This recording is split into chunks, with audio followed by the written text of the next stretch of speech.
ఆధారాలతో సహా ఉంది, డబ్బులతో సహా దొరికారు అక్కడ. కాబట్టి ముఖ్యమంత్రి కాబట్టి ఆపుతారంటే ముఖ్యమంత్రులను అరెస్ట్ చేసిన కేసులు లేవా? కాబట్టి కేంద్రం తరపున చేశారా, రాష్ట్రం తరపున చేశారంటే ఇదివరకు కేంద్రం తరపున చేశారు. ఒక రాష్ట్రం ఇంకో రాష్ట్రాల మధ్య వివాదం ఇవన్నీ కాన్స్టిట్యూషనల్ ఫైట్ రాకుండా ఉండాలంటే మీరు ఇమీడియట్గా వెళ్ళిపోండి.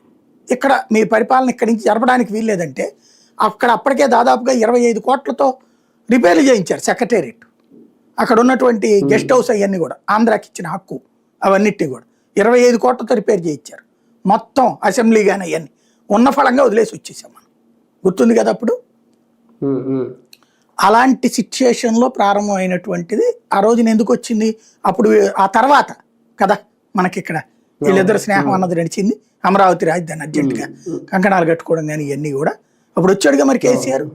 తర్వాత ఈయన వెళ్ళారు కదా అక్కడ వాళ్ళతో మీటింగులకి, ఇద్దరు భోజనాలు చేశారు కదా, అలయబలయ్య అయ్యారు కదా. అప్పుడు కాంగ్రెస్ విమర్శించేది. తర్వాత ఎప్పుడైతే రేవంత్ రెడ్డితో 2018 తర్వాత నుంచి వీళ్ళ ఆలోచన మారింది. రేవంత్ రెడ్డిని ముందు పెట్టి నడిపించడం. ఎందుకంటే కేసీఆర్ మనవడే అనుకుంటే నమ్మడానికి వీల్లేదు కాబట్టి. ఎందుకంటే అతను రాష్ట్ర ప్రయోజనాలు అతను చూసుకుంటాడు. ఆ రాష్ట్ర ప్రయోజనాలు చూసుకుంటున్నట్టు అక్కడ ప్రజల్ని నమ్మిస్తూ మనకి పనిచేసి పెట్టేవాడు ఒకడు కావాలి. అందుకోసం మనం తయారు చేసినటువంటి అస్త్రం రేవంత్ రెడ్డి.